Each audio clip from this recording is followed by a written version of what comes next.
overview of what I'm taking with me. Obviously there's quite a lot of stuff, but it's 4 days, and it's going to rain a lot, so as we covered, obviously doing the walk for Refugee Action, taking a book as a luxury item because it might get caught in the rain a lot.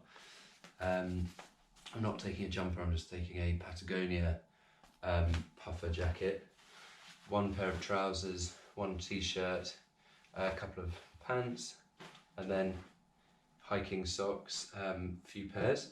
Then when I get the other side, I'll have some flip-flops, and that's an empty water canister, homemade energy balls, obviously a towel for when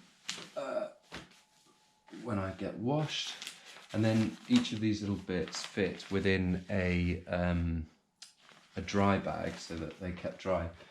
So battery chargers, I've got a saw here for when it rains, and to get some, and a knife with a lighting tool, and then clothes pegs and lighter, tent light, char cloth, tinder, a little bit of rope just in case needed, and that's that.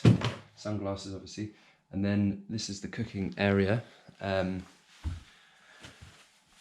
I've got a little wood burner stove here that compacts itself into itself, and that quite neatly fits into this little pot here, so that saves a bit of space, but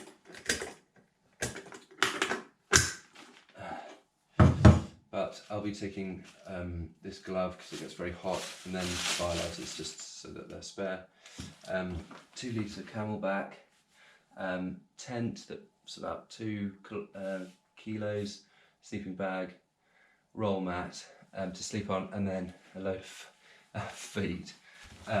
First aid, so got some Compeed here because I'm already starting with a little mark. So I'm going to cover that up. And then plasters, paracetamol, painkillers, contact lenses, zinc oxide tape, lots of Vaseline, and then in here I've got some talcum powder to put on my feet when they get really raw, Voltarol, and that's about it. And then I'm taking this walking stick, and the clothes will go in that dry bag. So I think it comes in at about 15 kilos, which is quite a lot for 75 miles, but maybe 20 kilos, but hopefully it'll be all right. Anyway.